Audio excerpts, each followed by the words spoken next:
Good evening students. দেখো, আগের দিনের যে ভিডিওটা আমি বানিয়েছিলাম সেখানে এই কথাটা বলেছিলাম যে আমরা যদি কোনো একটা ইলেকট্রিক ডাইপোলকে কোনো সুষম তড়িৎ ক্ষেত্রে রাখি, তাহলে সেই দ্বিমেরুর উপরে সেই সুষম তড়িৎ ক্ষেত্রটা একটা টর্ক প্রয়োগ করে এবং সেই টর্কের প্রভাবে ওই দ্বিমেরুটি তড়িৎ ক্ষেত্রের অভিমুখে সজ্জিত হয়। ঠিক আছে, আজকে আমরা যে বিষয়টি পড়ব সেটা হচ্ছে ডাইইলেকট্রিক বা পরাবিদ্যুৎ। দেখো, পরাবিদ্যুৎ বা ডাইইলেকট্রিক বলতে আমরা বুঝি যে সমস্ত পদার্থের মধ্যে কোনো মুক্ত ইলেকট্রন থাকে না, সেই সমস্ত পদার্থগুলো তড়িৎ পরিবহনে অক্ষম হয় এবং সেই ধরনের পদার্থকে আমরা ডাইইলেকট্রিক বা ইনসুলেটর বলে থাকি। ঠিক আছে, অর্থাৎ পরাবিদ্যুৎ এবং ইনসুলেটর এরা প্রায় একই বস্তুর মতো আচরণ করে, কিন্তু ডাইইলেকট্রিক এবং ইনসুলেটরের মধ্যে একটা পার্থক্য আছে। সেটা হচ্ছে ডাইইলেকট্রিককে যদি আমরা কোনো একটা এক্সটার্নাল ইলেকট্রিক ফিল্ডে রাখি, তাহলে পরে সেই ডাইইলেকট্রিক ম্যাটেরিয়ালগুলোর সারফেসে বা পৃষ্ঠতলে আধান আবিষ্ট হয়, কিন্তু আমরা যদি ইনসুলেটরকে কোনো একটা সুষম তড়িৎ ক্ষেত্রে রাখি তবে সেই ঘটনা আমরা দেখতে পাই না। এটাই হচ্ছে ডাইইলেকট্রিক এবং ইনসুলেটরের মধ্যে সামান্যতম পার্থক্য। আদারওয়াইজ আমরা বলতে পারি ইনসুলেটর এবং ডাইইলেকট্রিক প্রায় একই ধরনের জিনিস, উভয়েই মুক্ত ইলেকট্রন না থাকার জন্য তড়িৎ পরিবহনে অক্ষম। এবার আমরা এই যে ডাইইলেকট্রিক বলছি, সেই ডাইইলেকট্রিককে আমরা দুটো ভাগে ভাগ করতে পারি। ডাইইলেকট্রিক দু প্রকার, ডাইইলেকট্রিককে আমরা দুটো ভাগে ভাগ করতে পারি। ঠিক আছে, বা পরাবিদ্যুৎ দু রকমের হয়। একটা হচ্ছে নন পোলার, বাংলাতে বলা হয় অমেরুবর্তী পদার্থ বা অমেরুবর্তী ডাইইলেকট্রিক বলতে পারি। আর একটা হচ্ছে মেরুবর্তী পদার্থ, একটা হচ্ছে মেরুবর্তী পদার্থ। অমেরুবর্তী এটাকে বলা হয় নন পোলার, আর এটা হচ্ছে পোলার। আর এটা পোলার সাবস্টেন্স, আর এটা হচ্ছে নন পোলার সাবস্টেন্স। তো প্রথমে আমরা এই যে পোলার সাবস্টেন্স বলছি, এটা বলতে কি বুঝি সেটা আমরা দেখি। ঠিক আছে, তো প্রথমে বলবো অমেরুবর্তী অণু বা নন পোলার মলিকিউল। নন পোলার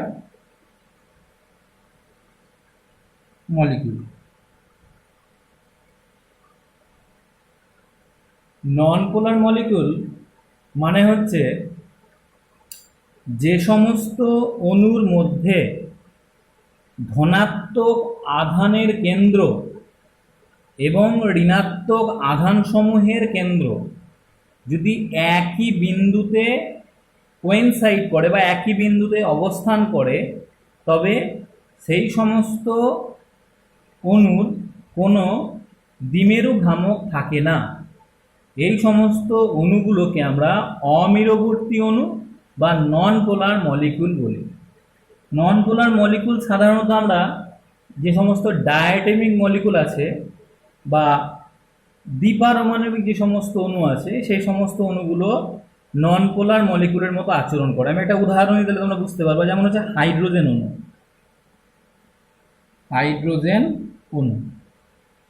হাইড্রোজেন অণুর ক্ষেত্রে আমরা জানি যে একটা হাইড্রোজেন অণু দুটি হাইড্রোজেন পরমাণু দ্বারা গঠিত। তাহলে আমরা এই একটা হাইড্রোজেন পরমাণু নিলাম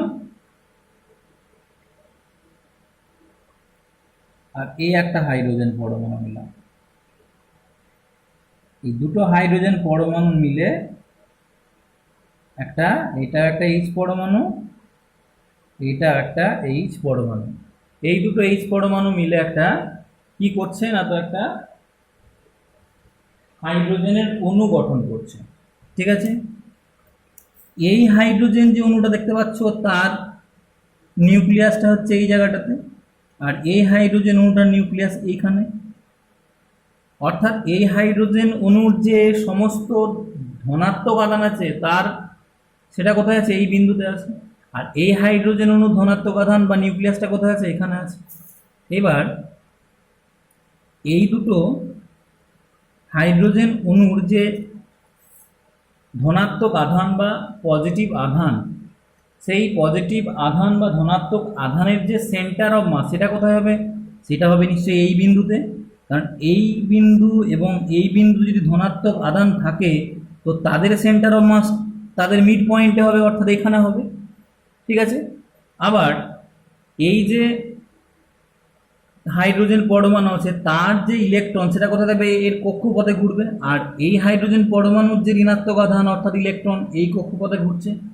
এবার আমরা তো স্পেসিফিকভাবে এই ইলেকট্রনের ক্ষেত্রে বা এই ঋণাত্মক আধানের ক্ষেত্রে বলতে পারি না যে ওই আধানটা এক্স্যাক্টলি এই জায়গাতে আছে বা এই জায়গাতে আছে। এক্ষেত্রে আমরা এর ঋণাত্মক আধান এবং এই ঋণাত্মক আধানে যদি আমরা প্রবাবিলিটি ডেনসিটি দেখতে চাই তাহলে দেখতে পাবো ওদের থাকার প্রবাবিলিটি ডেনসিটি সর্বাধিক হচ্ছে এই জায়গাটাতে। বোঝা গেল?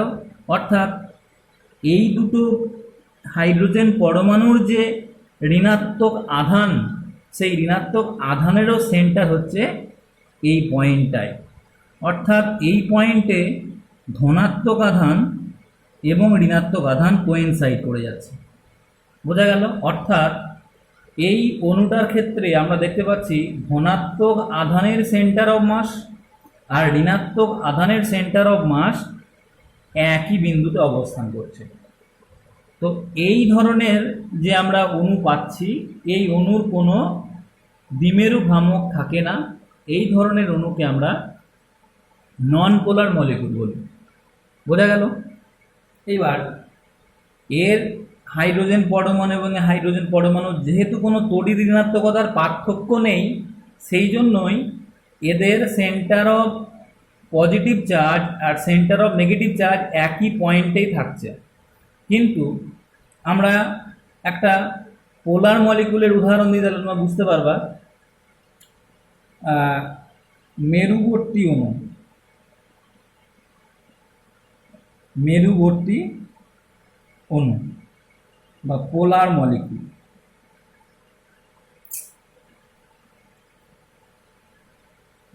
পোলার মলিকুল, পোলার মলিকুল সাধারণত আমরা যে সমস্ত অণুর ক্ষেত্রে দেখতে পাবো যে দুটো পরমাণু দিয়ে যে গঠিত কোনো যদি অণু হয় সেই অণুর যদি সেই অণুতে ওই দুটো পরমাণুর যদি একটা ইলেকট্রোনেগেটিভিটির পার্থক্য থাকে তাহলে তাদেরকে আমরা মেরুবর্তী অণু বা পোলার মলিকুল হিসাবে ভাবতে পারি। যেমন আমি একটা উদাহরণ দিই, যেমন ধরো HCl, HCl অণু, HCl অণু, HCl অণুর ক্ষেত্রে কি হচ্ছে দেখো, HCl অণুর ক্ষেত্রে আমরা মনে করো এটা ধরলাম ক্লোরিন পরমাণু, HCl এর এটা মনে করো ক্লোরিন পরমাণু আর এটা মনে করো হাইড্রোজেন পরমাণু।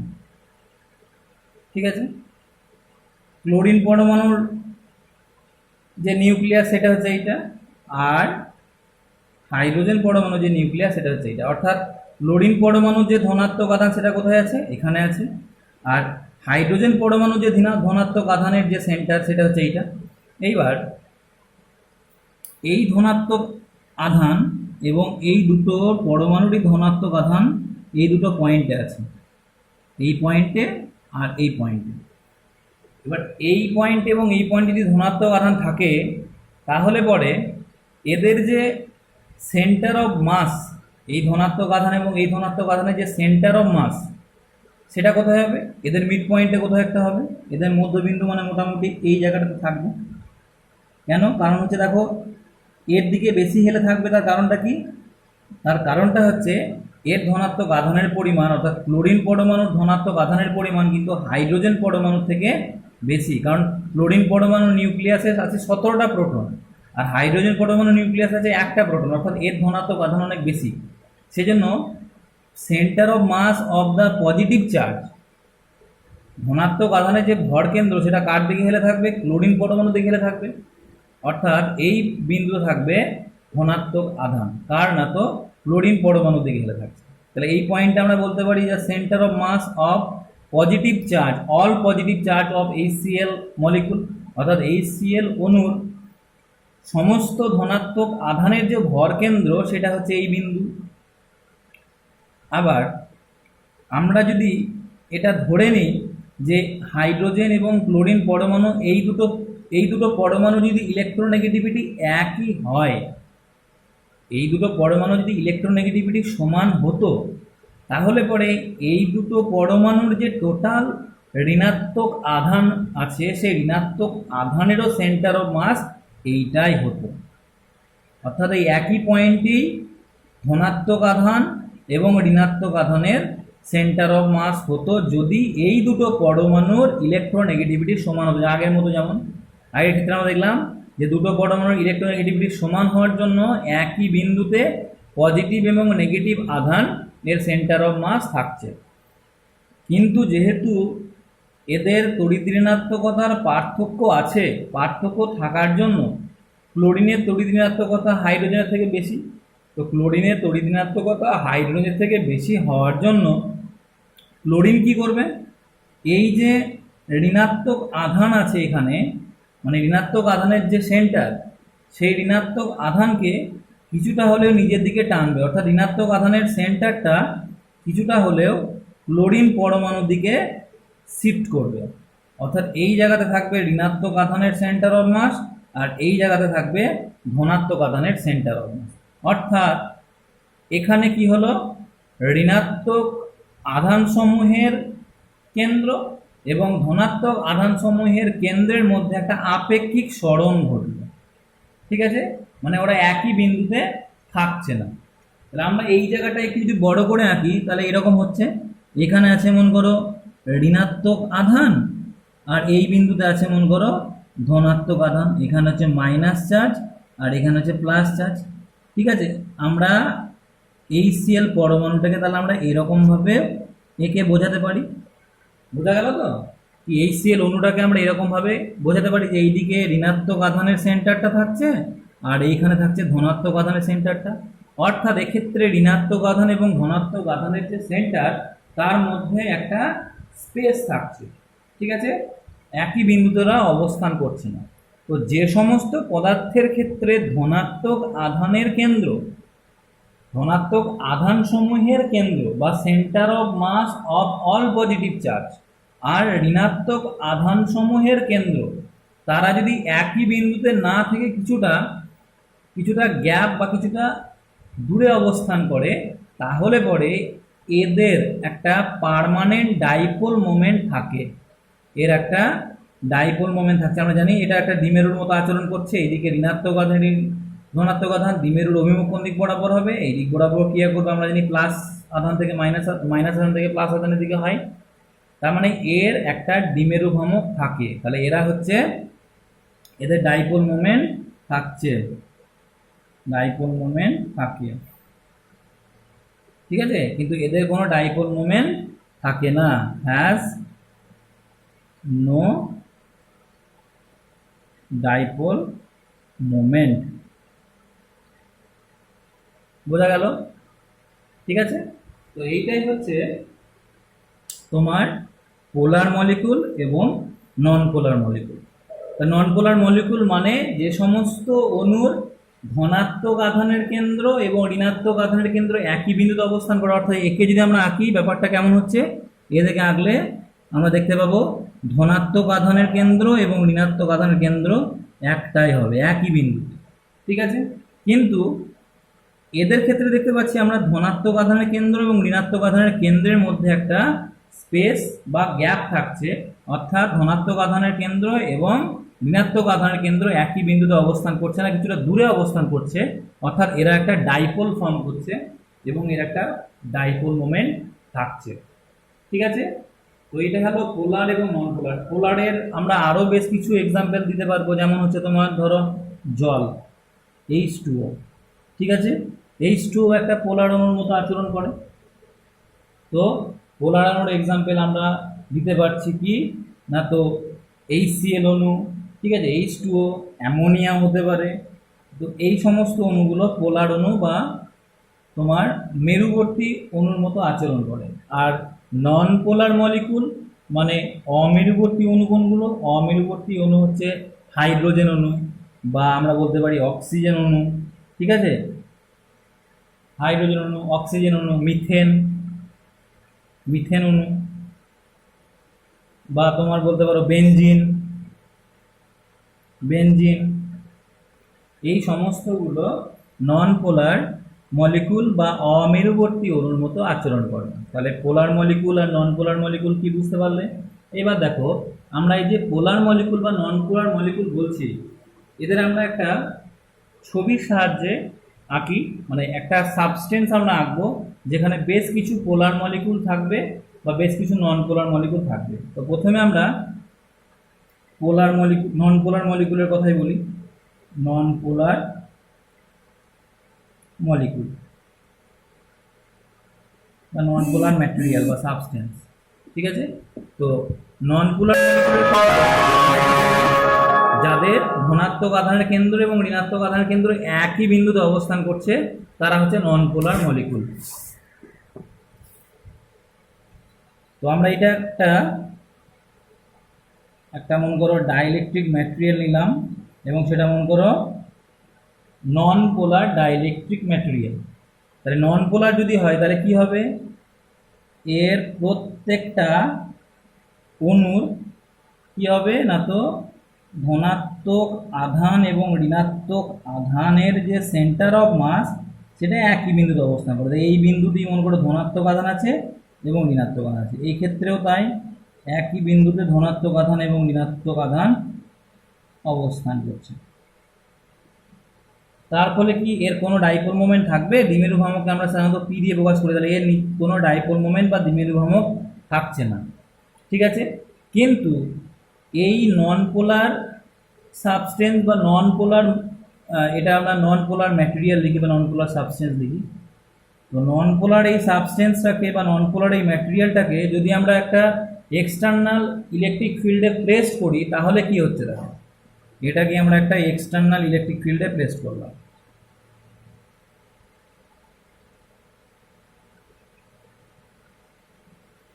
ঠিক আছে, একটা এক্সটার্নাল ইলেকট্রিক ফিল্ডে যখনই এটাকে আমরা প্লেস করব, ইলেকট্রিক ফিল্ড কোন দিক বরাবর ডাইরেক্টেড হয়? ইলেকট্রিক ফিল্ড মনে করো আমরা ধরলাম এই দিক বরাবর ক্রিয়া করছি। ঠিক আছে, তাহলে একটা সুষম তড়িৎ ক্ষেত্রে মনে করো একটা আমরা কি না, তো নন পোলার একটা সাবস্টেন্সকে রাখলাম। তাহলে নন পোলার সাবস্টেন্সকে যখনই আমি এখানে রাখবো তখন কি ঘটছে দেখো, এমনিতে আমরা জানি যে নন পোলার কোনো একটা মলিকুল কেমন হয়? একই বিন্দুতে ধনাত্মক এবং ঋণাত্মক আধান অবস্থান করে। এই বিন্দুতেই ধনাত্মক আধান এবং ঋণাত্মক আধান অবস্থান করছে। কিন্তু যখনই আমরা একটা এক্সটার্নাল ইলেকট্রিক ফিল্ডকে রাখবো, এর উপরে যখন আমরা ইলেকট্রিক ফিল্ড প্রয়োগ করব, তখন আমরা জানি এই ইলেকট্রিক ফিল্ডের প্রভাবে ধনাত্মক আধানটা কোন দিক বরাবর ফোর্স ফিল করবে? Along the electric field. তাহলে এই ধনাত্মক আধানটা কোন দিকে সরে যাবে? এই দিক বরাবর সরবে। আর ঋণাত্মক আধান যেটা আছে সেই ঋণাত্মক আধানটা কোন দিক বরাবর সরবে? আমরা জানি ধনাত্মক আধান সরে কোন দিক বরাবর, বা ধনাত্মক আধানের সরণ হয় বা ফোর্স ফিল করে অ্যালং দ্য ইলেকট্রিক ফিল্ড। আর ঋণাত্মক আধানগুলো কোন দিক বরাবর ফোর্স ফিল করছে? ঋণাত্মক আধানগুলো ফোর্স ফিল করছে তোমার ইলেকট্রিক ফিল্ডের বিপরীত দিকে। বোঝা গেল? এবং তার ফলে কি হচ্ছে?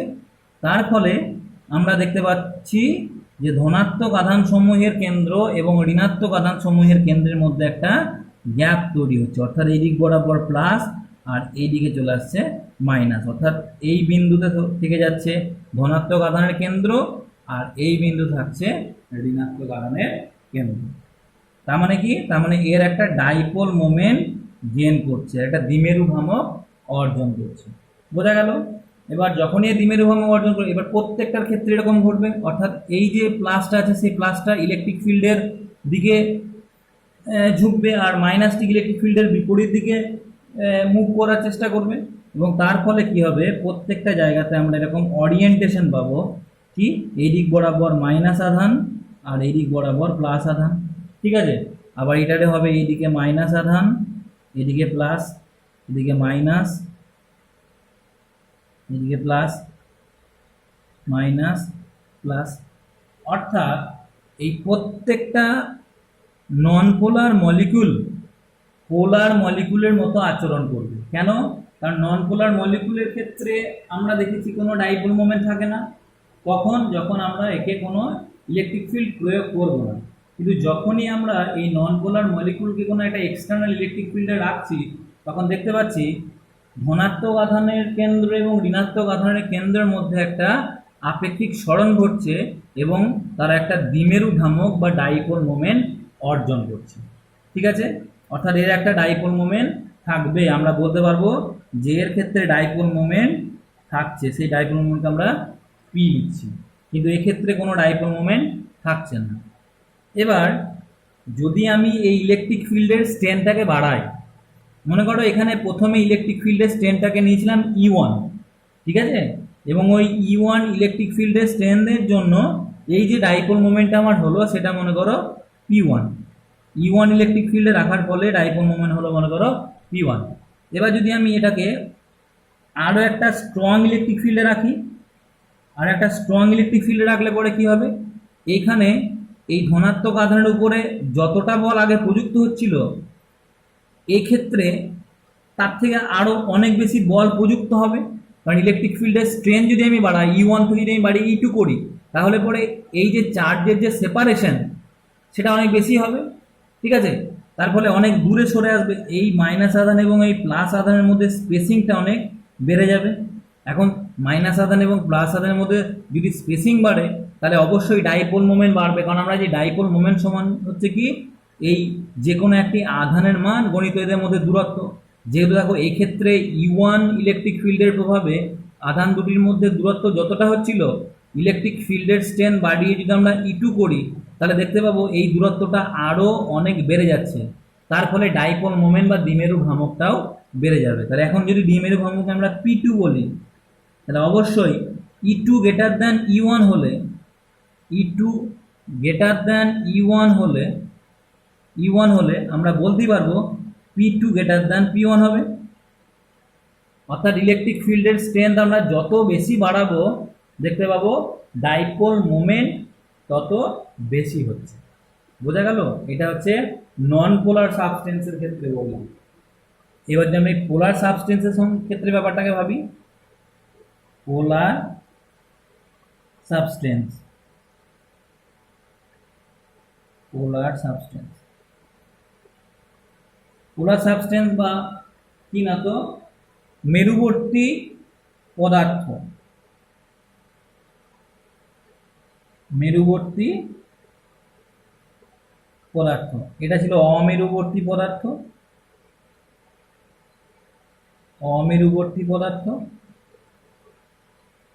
আর এখন আমরা বলছি মেরুবর্তী পদার্থের ক্ষেত্রে কি হচ্ছে দেখো, মানে মেরুবর্তী পদার্থকে আমরা যদি এক্সটার্নাল ইলেকট্রিক ফিল্ডে রাখি, তাহলে তার কি প্রভাব পড়ছে, বা ইলেকট্রিক ফিল্ড না প্রয়োগ করলে তার উপরে কি প্রভাব পড়ছে সেটা আমরা এবার দেখব। ঠিক আছে, তো প্রথমে আমরা একটা মেরুবর্তী পদার্থ নিচ্ছি, যেটাকে আমরা কোনো ইলেকট্রিক ফিল্ড প্রয়োগ করছি না। নর্মাল কেসে আমরা একটা মেরুবর্তী পদার্থকে রাখলাম, সেটা মনে করো এইটা। আমরা জানি যে মেরুবর্তী পদার্থের ক্ষেত্রে বা পোলার সাবস্টেন্সের ক্ষেত্রে যে সমস্ত পোলার মলিকুল থাকে বা মেরুবর্তী পদার্থ থাকে, সেই মেরুবর্তী পদার্থের একটা পার্মানেন্ট ডাইপোল মোমেন্ট থাকে। মেরুবর্তী যে অণুগুলো বা পোলার যে মলিকুলগুলো আমরা দেখলাম, সেই পোলার মলিকুলের একটা দ্বিমেরু ভ্রামক থাকে, এটা আমরা দেখেছি অলরেডি। ঠিক আছে, তাহলে আমরা একটা পোলার মলিকুলের কথা বলছি, মানে একটা পোলার সাবস্টেন্সে বিভিন্ন মলিকুলের কথা আমরা বলছি। এটা মনে করো একটা পোলার মলিকুল, ঠিক আছে, তার মনে করে এখানে প্লাস আধান আছে আর এখানে মাইনাস আধান আছে। এখানে আমরা একটা পোলার মলিকুল নিলাম, এখানে একটা পোলার মলিকুল আমরা নিলাম, যার প্লাস আধান হচ্ছে এখানে আর মাইনাস আধান হচ্ছে এখানে। এখানে একটা পোলার মলিকুল নেই, এর এখানে মাইনাস আছে, এখানে প্লাস। আর একটা মন করে পোলার মলিকুল আমরা নিলাম, সেটা হচ্ছে এইটা, এখানে মনে করো প্লাস আছে আর এখানে আছে মাইনাস। তাহলে দেখো প্রত্যেকের ধনাত্মক আধানের কেন্দ্র এবং ঋণাত্মক আধানের কেন্দ্র একই বিন্দুতে নাই, কারণ আমরা জানি পোলার মলিকুল বা মেরুবর্তী পদার্থের ক্ষেত্রে ধনাত্মক আধানের কেন্দ্র এবং ঋণাত্মক আধানের কেন্দ্র ভিন্ন বিন্দুতে অবস্থান করে, অর্থাৎ প্রত্যেকটা মলিকুলের একটা ডাইপোল মোমেন্ট বা দ্বিমেরু ভ্রামক থাকে। এই যে দ্বিমেরুটা আমরা এঁকেছি, প্রথম দ্বিমেরুটা, এর ডাইপোল মোমেন্ট কোন দিকে? মাইনাস আধান থেকে প্লাস আধান, অর্থাৎ এই দিক বরাবর। এই দ্বিমেরুটার দ্বিমেরু ভ্রামক কোন দিক বরাবর ক্রিয়া করছে? এই দ্বিমেরুটা দ্বিমেরু ভ্রামক ক্রিয়া করবে মাইনাস থেকে প্লাসের দিকে, অর্থাৎ এই দিক বরাবর।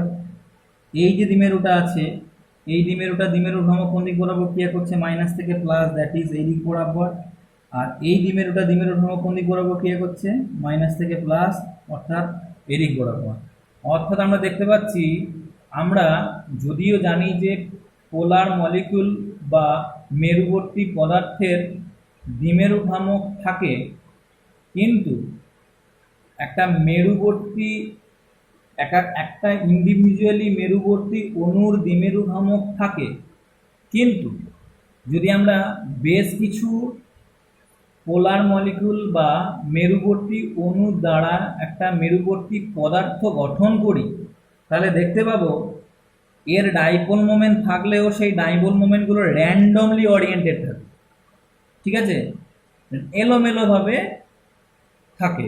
এবার এলোমেলোভাবে থাকার জন্য কি হচ্ছে, এদের যে নেট ডাইপোল মোমেন্ট বা লব্ধি দ্বিমেরু ভ্রামক সেটা দেখো জিরো হচ্ছে। কেন? কারণ এর দ্বিমেরু ভ্রামক এদিক বরাবর, আবার এর দ্বিমেরু ভ্রামক এদিক বরাবর, অর্থাৎ কি হচ্ছে, এর দ্বিমেরু ভ্রামকগুলো একে অপরকে ক্যান্সেল করে দিচ্ছে, এবং তার ফলে কি নিট ডাইপোল মোমেন্টটা এখানে zero, p net dipole moment zero হয়ে যাচ্ছে।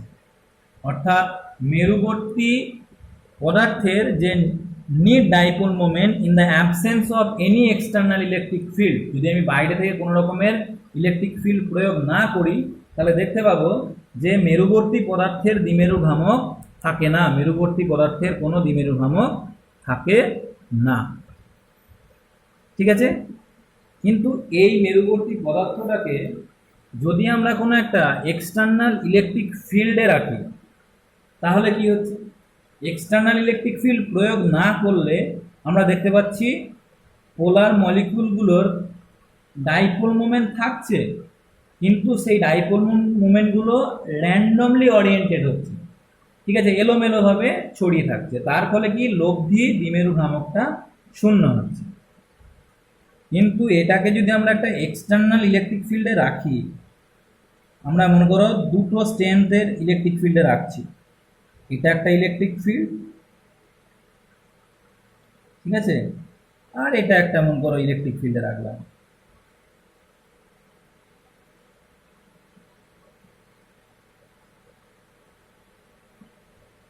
ঠিক আছে, এটার ইলেকট্রিক ফিল্ড ইন্টেন্সিটি মনে করো E1, আর এটার ইলেকট্রিক ফিল্ড ইন্টেন্সিটি মনে করো E2। এবার E1 ইন্টেন্সিটি ওয়ালা কোনো একটা ইলেকট্রিক ফিল্ডে যদি আমরা এই ইলেকট্রিক ডাইপোলটাকে রাখি, মানে অ্যাকচুয়ালি এই পোলার সাবস্টেন্সটাকে রাখি, তাহলে পরে এই পোলার সাবস্টেন্সের যে সমস্ত ডাইপোলগুলো র্যান্ডমলি ওরিয়েন্টেড ছিল, তার উপরে যখনই আমরা ইলেকট্রিক ফিল্ড প্রয়োগ করব, তখন আমরা জানি যে একটা ইউনিফর্ম ইলেকট্রিক ফিল্ডে বা সুষম তড়িৎ ক্ষেত্রে যদি আমরা একটা ইলেকট্রিক ডাইপোলকে রাখি, তাহলে সেই ডাইপোলের উপর একটা টর্ক প্রযুক্ত হয়, এবং সেই টর্কের প্রভাবে কি হয়, ওই দ্বিমেরুটা ঘুরে গিয়ে নিজেকে তড়িৎ ক্ষেত্রের অভিমুখে সজ্জিত করে, ঠিক আছে। তাহলে দেখো এই যে ডাইপোলটা আছে, এই ডাইপোলের উপর একটা টর্ক প্রযুক্ত হবে, এবং সেই ডাইপোলের উপর টর্ক প্রযুক্ত হওয়ার ফলে কি এই ডাইপোলটা ঘুরে যাবে, ঘুরে গিয়ে কোন দিক বরাবর ঘুরবে, এটা এই দিক বরাবর ঘুরবে, যাতে করে এই ইলেকট্রিক ফিল্ডের দিকে নিজেকে অ্যালাইন করতে পারে।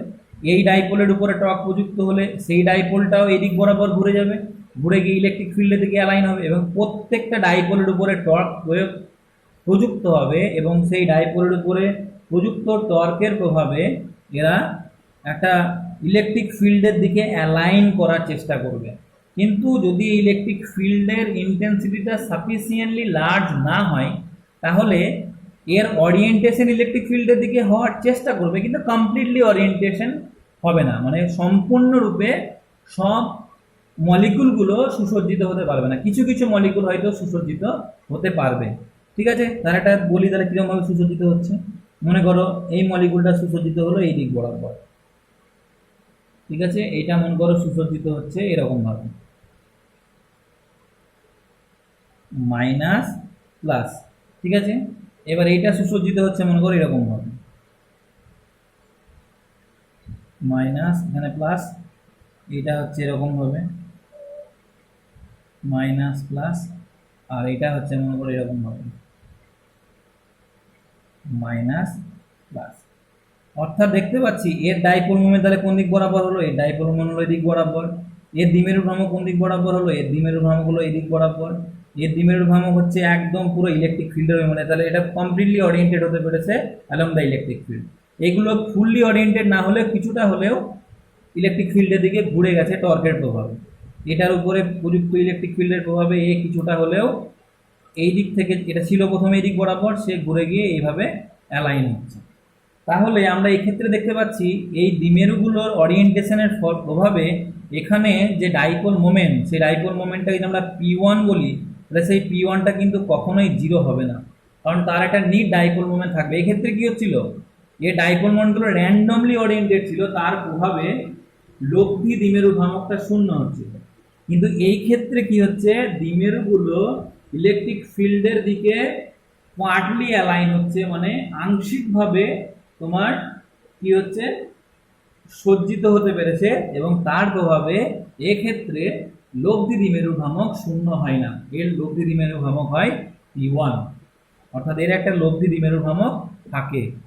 এবার এই যে এইটা যদি আমরা ইলেকট্রিক ফিল্ড ইন্টেন্সিটি E1 থেকে বাড়িয়ে এখন E2 করি, তাহলে দেখতে পাবো ইলেকট্রিক ফিল্ড ইন্টেন্সিটি যদি খুব স্ট্রং হয়, তাহলে পরে এই দ্বিমেরুগুলোর উপরে প্রযুক্ত টর্কের মানটা এতটাই বেশি হয় যে এরা সম্পূর্ণরূপে ইলেকট্রিক ফিল্ডের দিকে অ্যালাইন হতে পারে বা সজ্জিত হতে পারে, এবং তার ফলে তোমার প্রত্যেকটা মলিকুল বা মলিকুলার ডাইপোলগুলো অ্যালং দ্য ইলেকট্রিক ফিল্ড সজ্জিত হতে পারে। Minus plus minus plus minus, দেখো প্রত্যেকের ডাইপোল মোমেন্ট কোন দিক বরাবর, একদম ইলেকট্রিক ফিল্ডের অভিমুখেই ক্রিয়া করছে।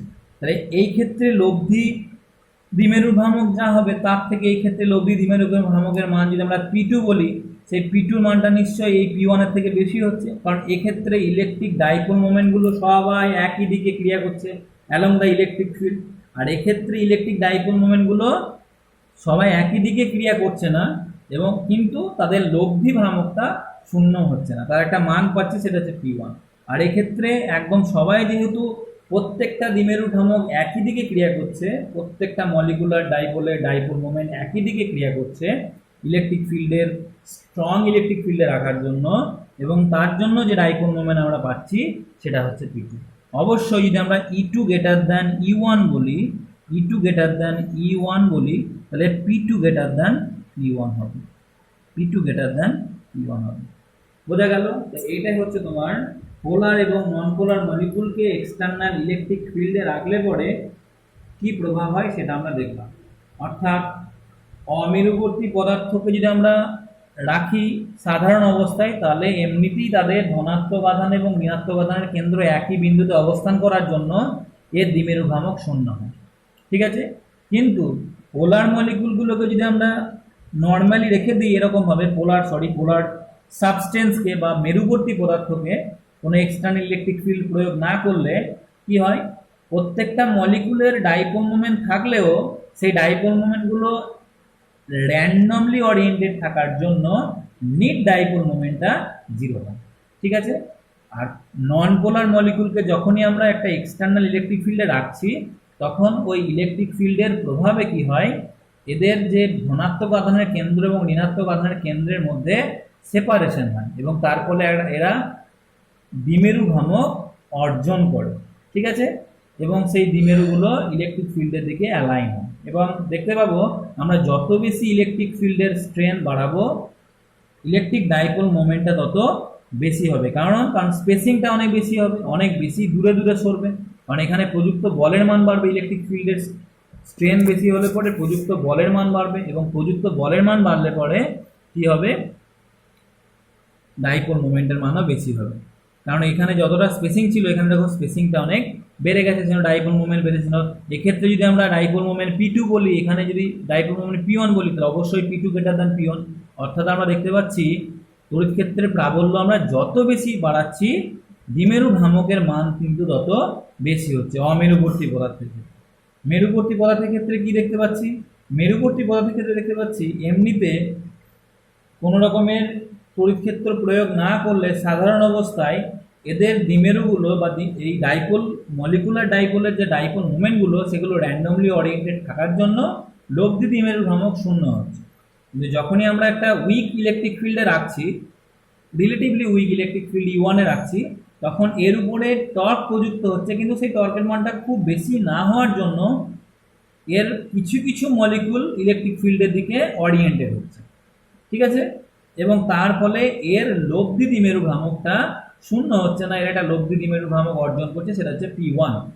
আর এই ক্ষেত্রে কি হচ্ছে, এক্ষেত্রে যখন আমরা ইলেকট্রিক ফিল্ড ইন্টেন্সিটিটাকে আমরা বাড়িয়ে দেবো, মানে এই তোমার পোলার সাবস্টেন্সকে বা মেরুবর্তী পদার্থকে যখনই আমরা একটা সুষম তড়িৎ ক্ষেত্রে এবং যার ইন্টেন্সিটি খুব লার্জ স্ট্রং ইলেকট্রিক ফিল্ডে যখন আমরা রাখবো, তখন এর উপরে অনেক বেশি পরিমাণ টর্ক প্রযুক্ত হওয়ার জন্য সমস্ত মলিকুলার ডাইপোলগুলো যেগুলো র্যান্ডমলি ওরিয়েন্টেড ছিল, তার উপরে টর্ক প্রযুক্ত হওয়ার জন্য প্রত্যেকে ইলেকট্রিক ফিল্ডের অভিমুখে সুসজ্জিত হবে। এবং এক্ষেত্রে যে ডাইপোল মোমেন্ট আমরা পাবো সেটা হচ্ছে P2, এবং এই P2-র মানটা অবশ্যই এই ডাইপোল মোমেন্ট P1 এর থেকে বেশি। কেন? কারণ এখানে সমস্ত মলিকুলগুলো, ঠিক আছে, ইলেকট্রিক ফিল্ডের অভিমুখে সজ্জিত হয়েছে। বোঝা গেল? এটা গেল তোমার পোলার এবং নন পোলার মলিকুল। এবার আমরা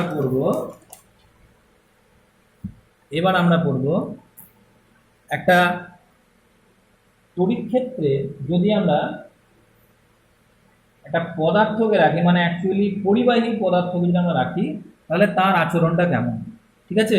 তাহলে দেখি তড়িৎ ক্ষেত্রে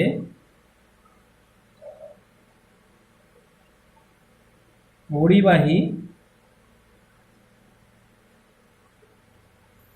পদার্থের আচরণ। একটা তড়িৎ ক্ষেত্রে আমরা একটা পরিবাহী পদার্থকে রাখলাম, তাহলে তার আচরণটা কেমন হচ্ছে সেটা দেখি। এটা মনে করে একটা সুষম তড়িৎ ক্ষেত্র। সুষম তড়িৎ ক্ষেত্র মানে কি? সুষম তড়িৎ ক্ষেত্র মানে অবশ্যই এর একটা দিকে ধনাত্মক আধান থাকবে আর একটা দিকে ঋণাত্মক আধান থাকবে। এটা সুষম তড়িৎ ক্ষেত্র আমরা জানি। সাধারণত দুটো প্লেটের মাঝখানে যে তড়িৎ ক্ষেত্র সেটা সুষম তড়িৎ ক্ষেত্র হয়। সমান এবং বিপরীত আধানে আহিত দুটো সমান্তরাল পাতের মধ্যে যে তড়িৎ ক্ষেত্র সেটা সুষম তড়িৎ ক্ষেত্র হয়। তাহলে এই সুষম তড়িৎ ক্ষেত্রটা মনে করো ই, এই যে সুষম তড়িৎ ক্ষেত্রটা বলছি সেটা মনে করো সাপোজ আমরা E0 বললাম। তাহলে E0 তড়িৎ প্রাবল্য বিশিষ্ট একটা সুষম তড়িৎ ক্ষেত্র আমরা নিলাম, এবং সেখানে মনে করো আমরা একটা পরিবাহী পদার্থকে রাখলাম। এটা একটা পরিবাহী পদার্থ। পরিবাহী পদার্থ মানে কি? এটা একটা পরিবাহী, কন্ডাক্টিং ম্যাটেরিয়াল। পরিবাহী পদার্থ রাখা মানে কি? পরিবাহী পদার্থ মানে হচ্ছে যে সমস্ত পদার্থের মধ্যে মুক্ত ইলেকট্রন থাকে তারা হচ্ছে পরিবাহী পদার্থ। তাহলে এদের মধ্যে যেহেতু মুক্ত ইলেকট্রন আছে, তাহলে এই যে মুক্ত ইলেকট্রনগুলো, ইলেকট্রন মানে তো ঋণাত্মক আধান, এগুলো সব মুক্ত ইলেকট্রন। এগুলো যে মুক্ত ইলেকট্রন, ইলেকট্রন যেহেতু ঋণাত্মক আধানগ্রস্ত, তাহলে সে কোন দিক বরাবর ফোর্স ফিল করছে? ইলেকট্রিক ফিল্ডের বিপরীত দিকে, ঠিক আছে, অর্থাৎ এই ধনাত্মক পাতের দিকে। তাহলে এই দিক বরাবর যেহেতু ফোর্স ফিল করছে, প্রত্যেকটা ইলেকট্রন ফোর্স ফিল করছে তড়িৎ ক্ষেত্রের বিপরীত দিকে, যেহেতু ঋণাত্মক আধান। তাহলে এই ঋণাত্মক আধানটা কোন দিকে সরে আসছে? এই দিক বরাবর সরে চলে আসছে, ঠিক আছে। এবং তার ফলে এই দিক বরাবর কী হয়ে যাচ্ছে? ধনাত্মক আধান হয়ে যাচ্ছে। আর যেখান থেকে ঋণাত্মক আধান সরে আসবে সেই দিকটা রেসপেক্টিভলি পজিটিভলি চার্জ হবে। তাহলে এই দিকটা ধনাত্মক এবং এই দিকে ঋণাত্মক আধান আবিষ্ট হলো। এবার এই যে ধনাত্মক আধান এবং ঋণাত্মক আধানের প্রভাবে এর ভিতরেই একটা ইলেকট্রিক ফিল্ড তৈরি হয়ে যাচ্ছে, যে ইলেকট্রিক ফিল্ডটা এই বাইরে থেকে যে এক্সটার্নাল ইলেকট্রিক ফিল্ড আমরা প্রয়োগ করেছিলাম তার সঙ্গে সমান। অর্থাৎ এর অভ্যন্তরে যে ইলেকট্রিক ফিল্ডটা হবে তড়িৎ একটা পরিবাহীর অভ্যন্তরে, সেই পরিবাহীর অভ্যন্তরে তড়িৎ মানে যে ক্ষেত্রটা মুক্ত ইলেকট্রনের সেপারেশনের জন্য মানে ডিসপ্লেসমেন্টের জন্য, সেই তড়িৎ ক্ষেত্রটা তোমার বাইরে থেকে প্রযুক্ত ইলেকট্রিক ফিল্ডের সঙ্গে সমান হচ্ছে, এবং তার ফলে কি হচ্ছে এর ভিতরে যে নিট ইলেকট্রিক ফিল্ড সেটা শূন্য হয়ে যাচ্ছে। তাহলে আমরা বলতে পারি পরিবাহীর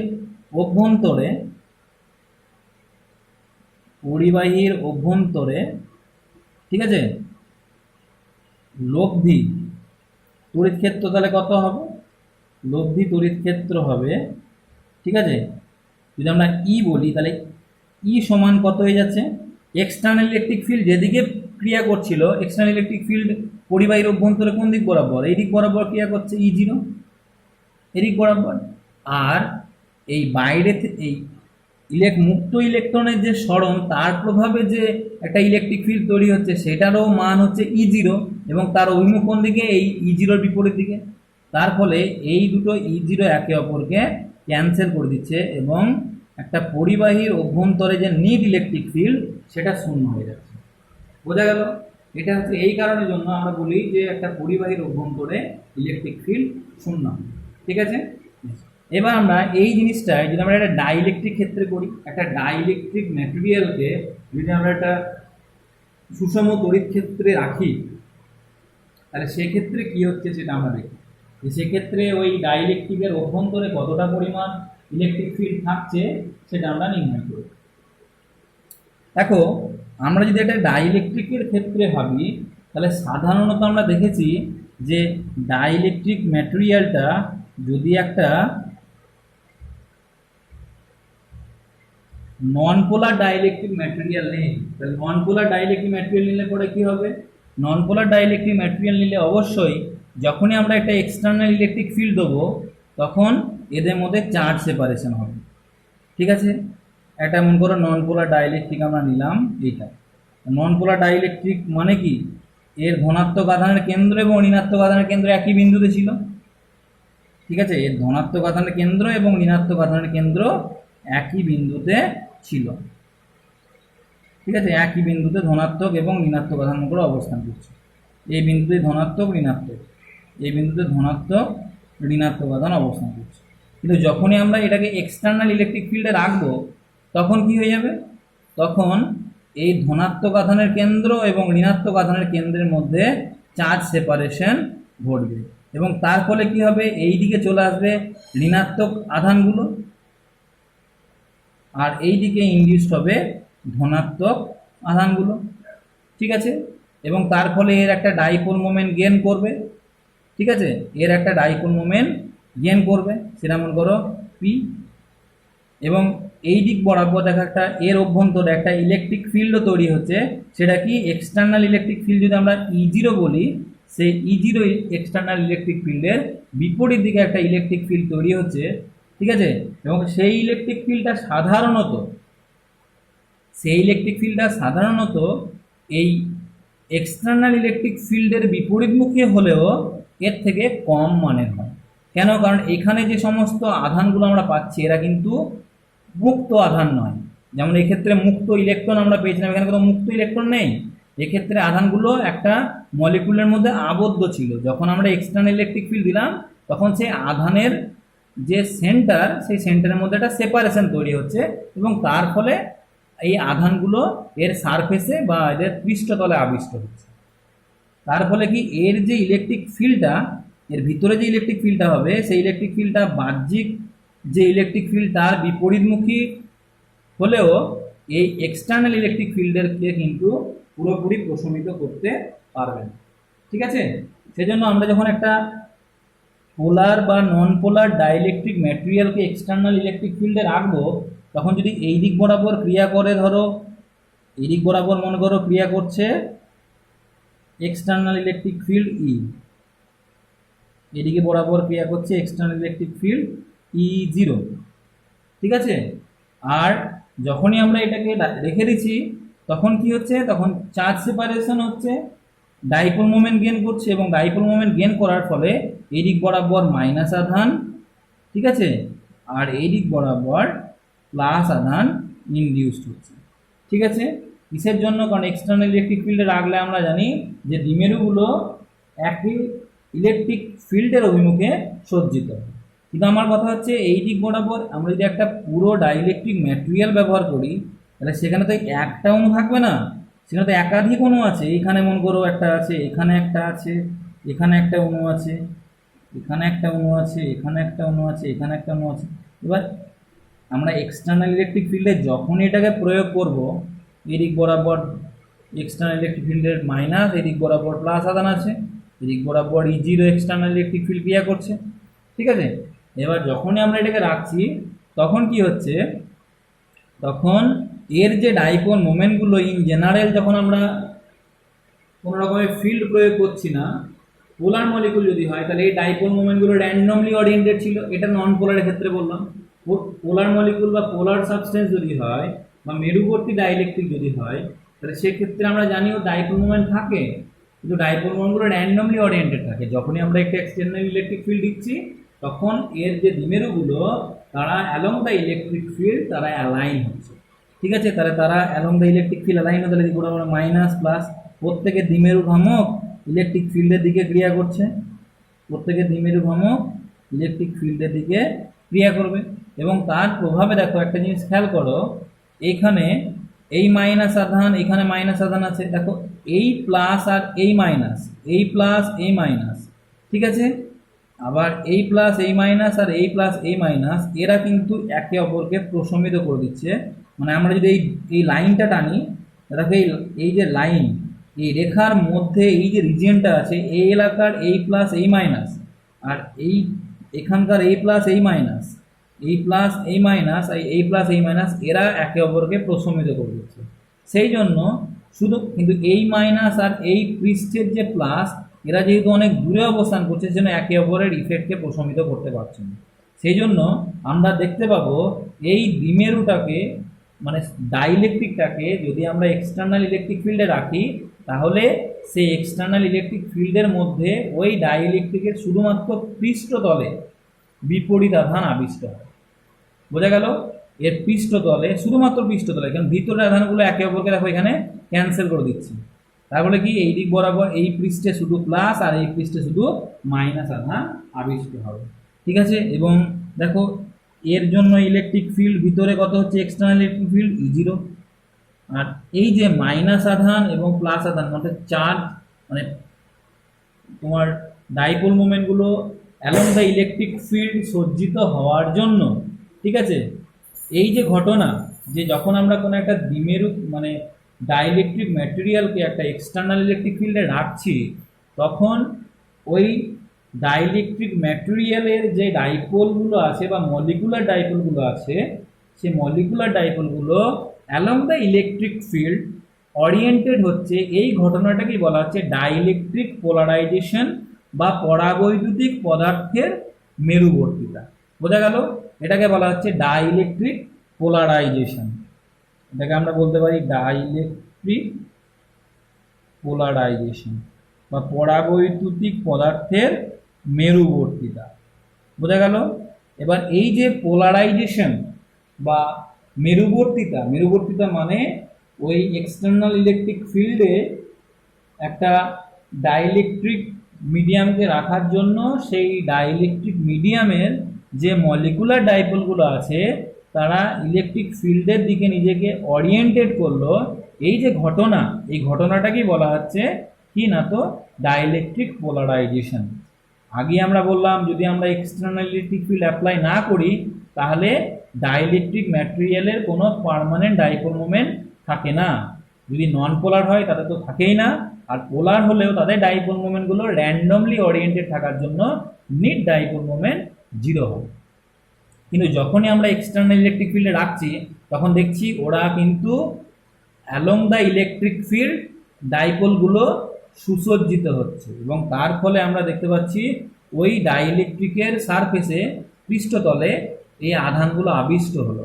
এই যে ঘটনা, এটাকে বলা হচ্ছে পোলারাইজেশন বা মেরুবর্তিতা। এবং এই মেরুবর্তিতা বা পোলারাইজেশনের জন্য দেখো এর ভিতরেই একটা ইলেকট্রিক ফিল্ড তৈরি হয় এই ডাইইলেকট্রিকের ভিতরে। সেই ইলেকট্রিক ফিল্ডের অভিমুখটা কিন্তু এক্সটার্নাল ইলেকট্রিক ফিল্ডের বিপরীত দিকে, মানে এটা প্লাস এটা মাইনাস, প্লাস থেকে মাইনাসের দিকে একটা ইলেকট্রিক ফিল্ড তৈরি হচ্ছে এই ডাইইলেকট্রিক ম্যাটেরিয়ালটার ভিতরে। তার অভিমুখটা কোন দিকে? এই এক্সটার্নাল ইলেকট্রিক ফিল্ড কোন দিক বরাবর ক্রিয়া করছে? এই দিক বরাবর। ঠিক আছে, এক্সটার্নাল ইলেকট্রিক ফিল্ডটাও তো ডাইইলেকট্রিকের ভিতরে প্রবেশ করছে, সেটার অভিমুখ কোন দিক বরাবর? মাইনাস, প্লাস থেকে মাইনাসের দিকে, that is external electric field হচ্ছে এই দিকে, এই অভিমুখী E0 এই দিক বরাবর।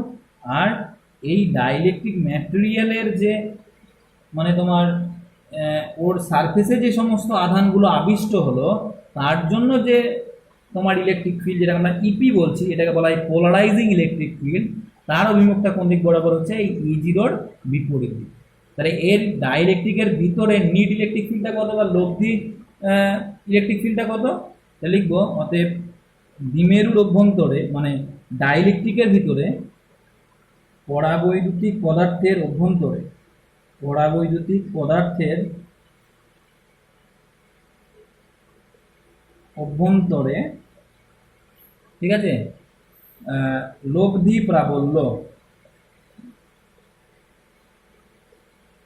লব্ধি প্রাবল্য সেটাকে যদি আমরা ই বলি, তাহলে ই সমান কি লিখতে পারবো? ই সমান লিখতে পারবো দেখো E0 মাইনাস ইপি।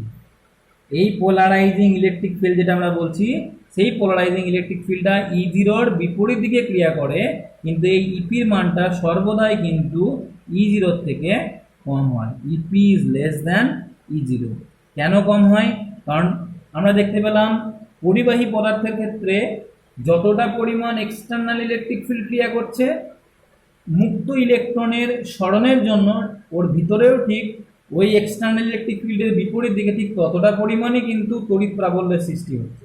কিন্তু এই ক্ষেত্রে যেহেতু এই আধানগুলো তোমার মুক্ত আধান নয়, বাউন্ড চার্জ, বদ্ধ আধান, ইনডিউস চার্জ, সেই জন্য এরা যে পোলারাইজেশনের জন্য যে তড়িৎ প্রাবল্য সৃষ্টি করছে ইপি, সেটা এক্সটার্নাল ইলেকট্রিক ফিল্ড বা বাহ্যিক তড়িৎ ক্ষেত্রের বিপরীতমুখী হলেও কিন্তু এই বাহ্যিক তড়িৎ প্রাবল্যকে পুরোপুরি প্রশমিত করতে পারছে না।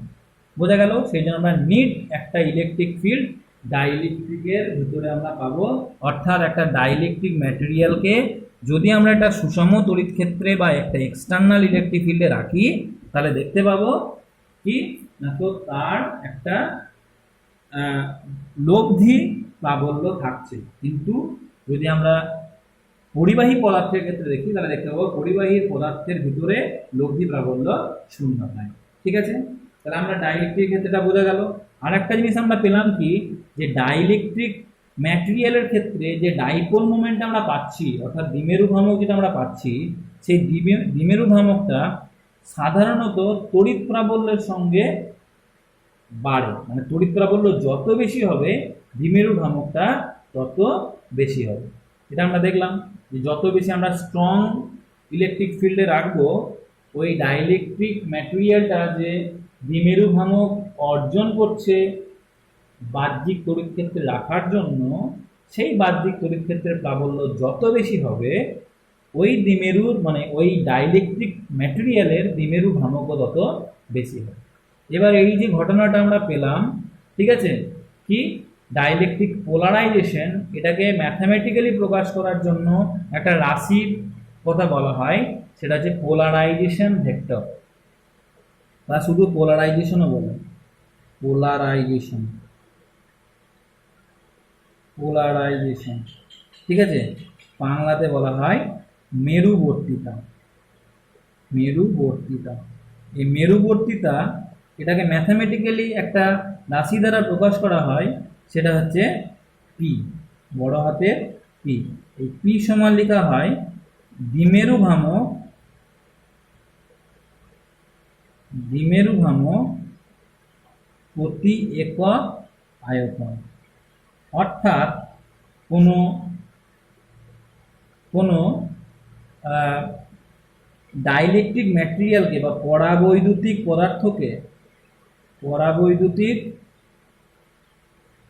পদার্থকে বাহ্যিক তড়িৎ ক্ষেত্রে রাখলে ওই পদার্থের প্রতি একক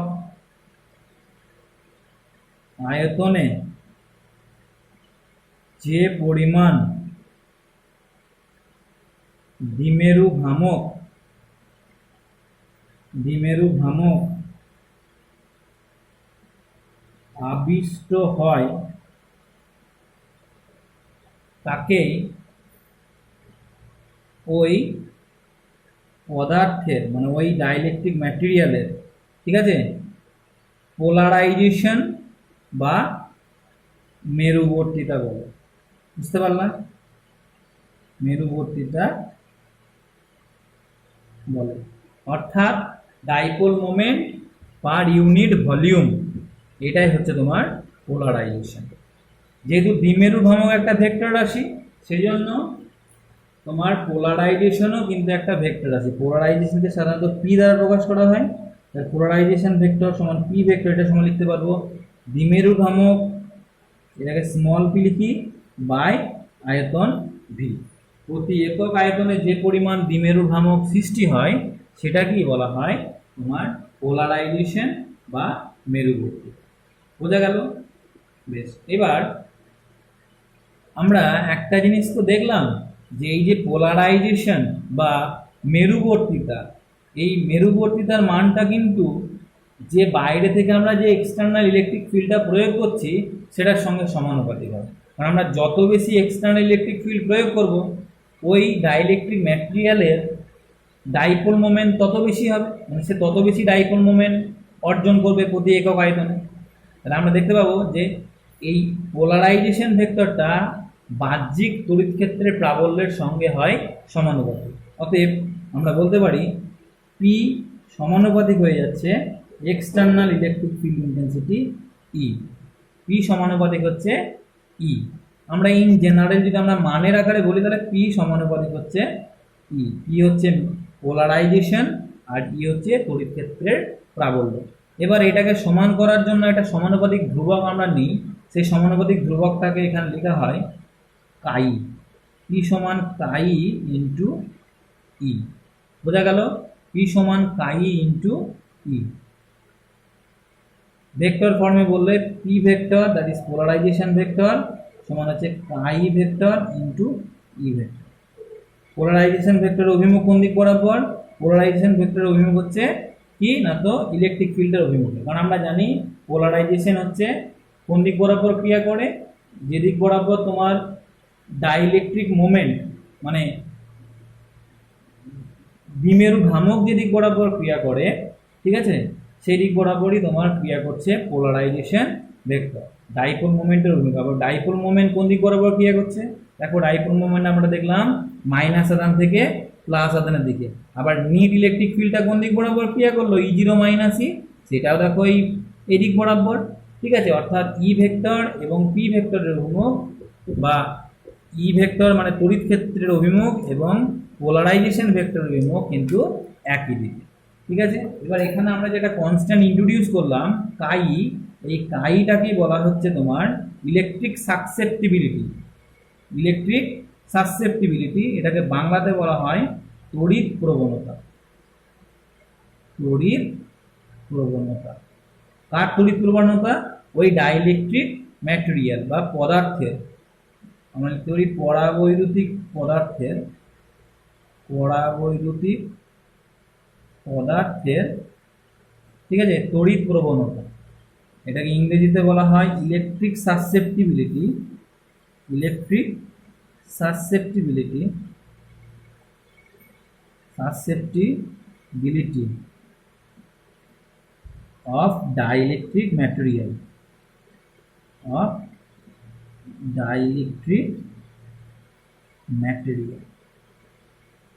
বোঝা গেল? এবার এখান থেকে কাইর ডেফিনেশন আমরা লিখতে পারি। দেখো এখান থেকে কাই সমান কি লিখতে পারবো? কাই সমান লিখতে পারবো পি বাই ই, অর্থাৎ প্রতি একক তড়িৎ ক্ষেত্রে যে পরিমাণ পোলারাইজেশন হয় ঠিক আছে, তাকেই বলা হচ্ছে ইলেকট্রিক সাসেপ্টিবিলিটি। এটাকে আমরা এরকম ভাবে লিখতে পারবো যে ই ইজ ইকুয়াল যদি 1 হয়, দেখো ই ইজ ইকুয়াল টু 1 হলে, ঠিক আছে, ই ইজ ইকুয়াল টু 1 হলে আই সমান হচ্ছে পি। আবার পি মানে কি, প্রতি একক আয়তনের দ্বিমেরু ভ্রামক, অর্থাৎ একক প্রাবল্য, আমরা ডেফিনেশনটা আমরা কাইরের মধ্যে লিখবো কি না, তো একক প্রাবল্য বিশিষ্ট, একক প্রাবল্য বিশিষ্ট কোন তড়িৎ ক্ষেত্রে, একক প্রাবল্য বিশিষ্ট কোন তড়িৎ ক্ষেত্রে কোন পরাবৈদ্যুতিক পদার্থকে রাখলে, পরাবৈদ্যুতিক পদার্থকে রাখলে ওই পদার্থের প্রতি একক আয়তনে যে পরিমাণ দ্বিমেরু ভ্রামক আবিষ্ট হয় তাকে ওই পদার্থের কি না, তো তড়িৎ প্রবণতা, তড়িৎ প্রবণতা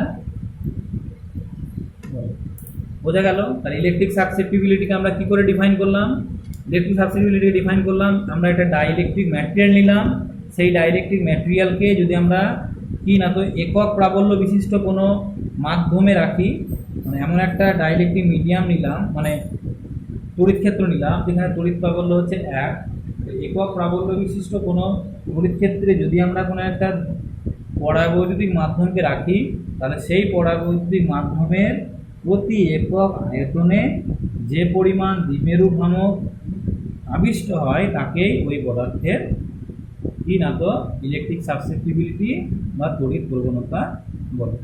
ঠিক আছে, বেশ।